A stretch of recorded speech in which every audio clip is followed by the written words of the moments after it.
Yung ilang military officials daw ay nakikipag-bargaining para tanggalin si Defense Secretary ah, Gibo Chodoro at si General Omet Brown.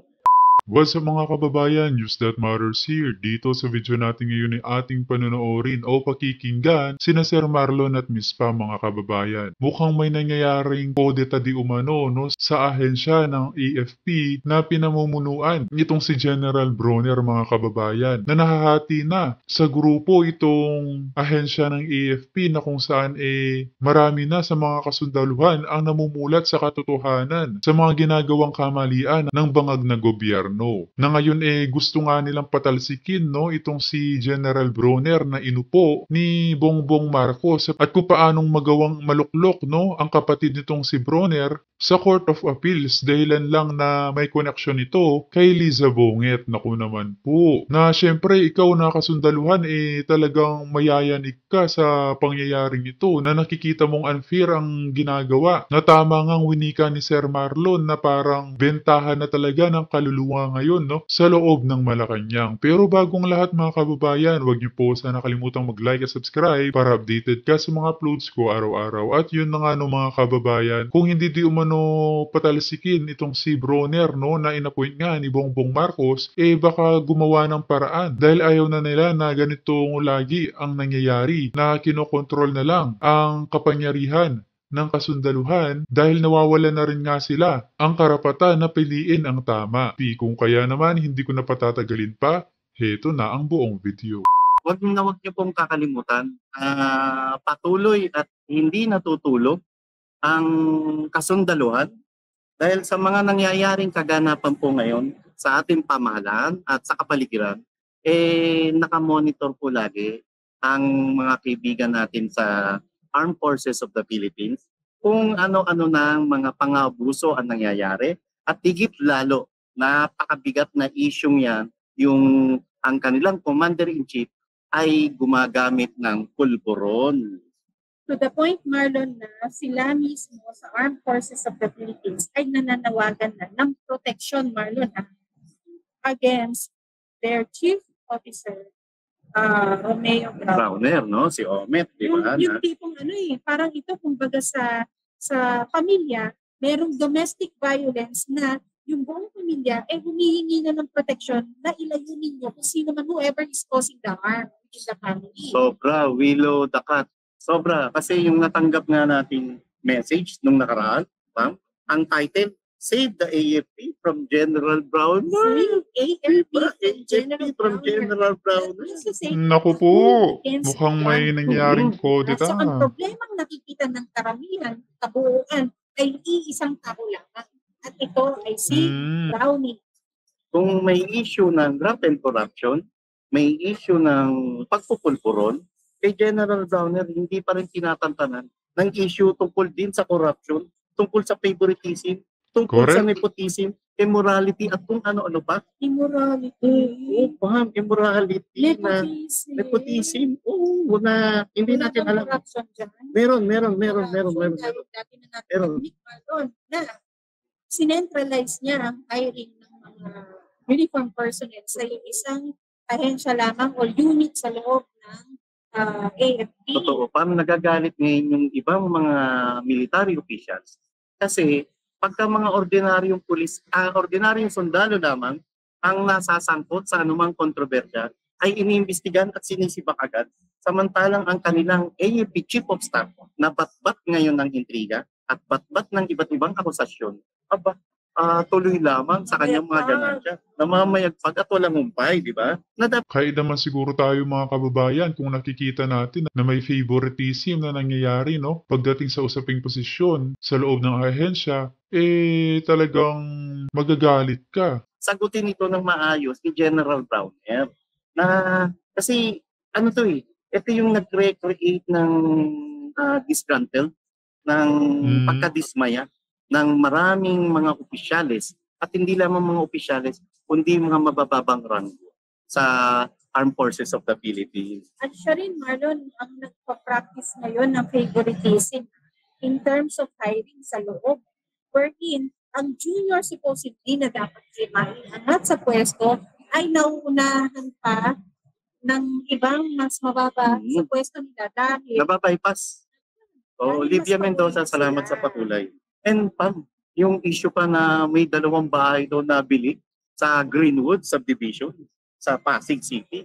Na alam mo, dapat ma-address, di ba? ang Greenwood Spartan hindi yan, Hindi naman siya hindi siya super high. super high. Oh, may Katulad ng may best friend ako Ayala nakatira dyan. Alaman, Hindi.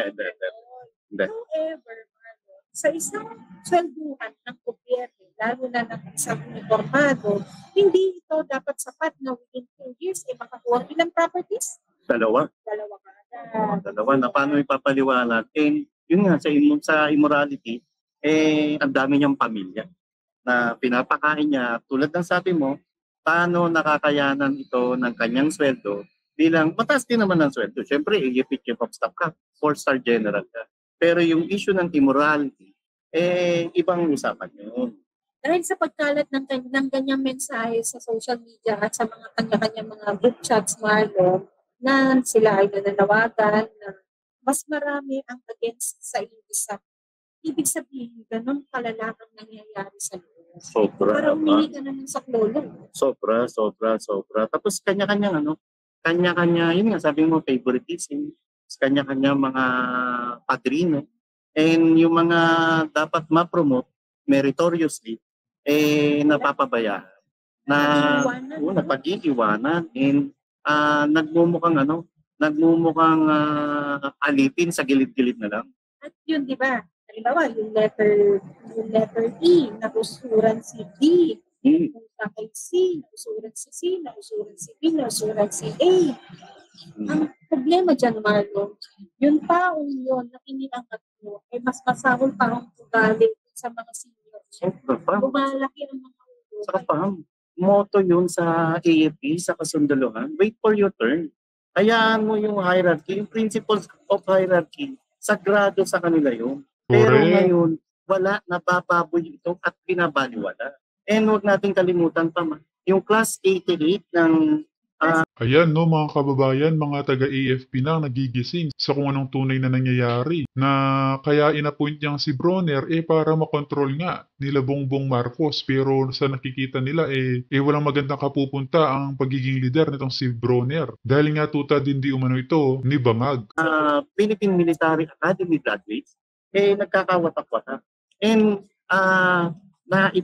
naibigay yung pwesto kay General Browner bilang Armed Forces, the Philippines Chief of Staff, tinanggal ng walang kapararakan si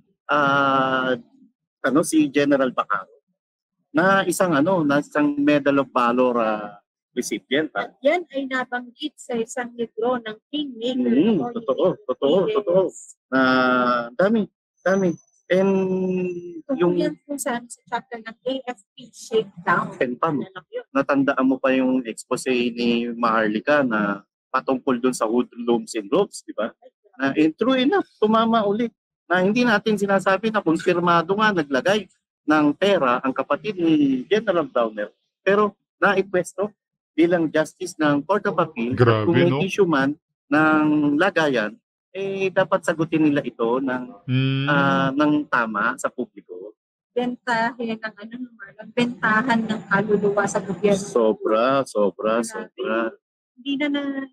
Imbis naman na ang mandato ninyo ay ang gawin talaga na to serve and protect the Filipino people, para kanino kayo kumikilos sa araw-araw ninyong pag-isip, para sa bayan pa ba o para sa sarili lang ninyo kasama ang bansa?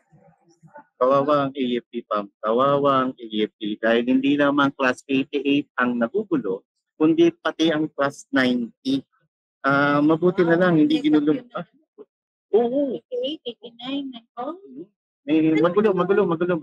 Magulo, Pam. And ang mabigat dito, habang nangyayari ito, meron namang mga military officials ang di umano ay nababayaran na. Sana hindi totoo yung lahat ito, General Browner. Yung iba, madalas sumama lang sa pag-golf-golf. Tapos pag alis nila, after nila mag-golf, pati sa mga golf tournament, na bibigyan na ng Ang mabigat, hindi nga umaabot ng milyon, 100,000 piso lang. Isipin mo, di ba, yung narango mo. And sana mali.